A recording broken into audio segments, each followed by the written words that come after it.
চলে লোক হয়ে গেছে। রেডি করো, রেডি করো। ফোন নাম্বার দিয়ে দাও, কাল থেকে আপনার পাড়ায় গিয়ে অভিষেক বন্দ্যোপাধ্যায় বিরাট নাকি জনসভা করবেন আপনার পাড়ায়, কাঁথিতে কাঁথিতে আপনার পাড়ায়। ওটা কি পশ্চিমবঙ্গের বাইরে না ভারতের বাইরে? কেন যাবেন? নিশ্চয়ই যাবেন, নিশ্চয়ই যাবেন, প্রচার করবেন, বলবেন। যতবার যাবেন তত বেশি করে ভোটে হারবেন।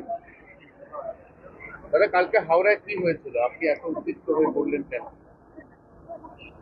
কেউ উত্তেজিত না, বলে আপনারা টিভিতে উত্তেজিত না। ওই বিয়াদবদের মাঝে মাঝে এই ভাষায় উত্তর দিতে হবে, ওইভাবে উত্তর দিতে হবে, খুব প্রয়োজন আছে। একটা রাজনৈতিক দল সুবিধা পোর্টালে দিয়ে পারমিশন নিয়ে কর্মসূচি করছে, এই কর্মসূচিতে পার্টি অফিস থেকে বেশি বেরিয়েছে হল্লা। এই যে নোংরা সংস্কৃতি, ইতরের সংস্কৃতি, তৃণমূলের লুম্পেন বাহিনী, এই 5 টাকার নেতারা তৈরি করেছে, এই সংস্কৃতি থেকে বাংলাকে বের করে আনতে হবে। সেই কারণে প্রতিবাদের প্রয়োজন আছে, সেই প্রতিবাদটা যেন শান্তিপূর্ণ।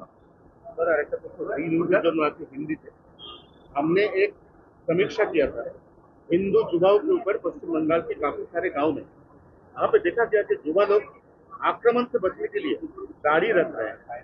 ये क्या संकेत है कि पश्चिम बंगाल जो है एक तो लुम्पेन राज, पश्चिम बंगाल जो है एक तो लुम्पेन राज, ऊपर से ये जो एक तरह बॉबी हाकिम जैसे बोल देते हैं कि यहाँ पे सब मुसलमान कन्वर्ट हो। देखिए, कौन दाढ़ी रखेगा, कौन क्या रखेगा, इसमें मैं टिप्पणी नहीं करूँगा, इसमें मैं ही नहीं करूँगा। बहुत मुसलमान लड़का भी दाढ़ी रखता है, हिंदू लड़का भी रखता है, मैं इसमें कोई टिप्पणी नहीं करूँगा। लेकिन बंगाल में अरबी संस्कृति और उर्दू को जिस तरीके से थोपने के काम टीएमसी कर रहा है, संरक्षण दे रहा है, ये बंगाली संस्कृति और भारतीय संस्कृति के लिए खतरनाक है।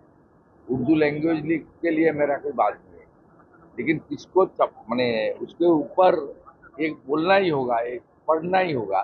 जैसे बॉबी हाकिम ने कुछ दिन पहले बताया कि मैं तब खुश होगा जब 50% लोग उर्दू में बात करेगा। ये सब नहीं होना चाहिए।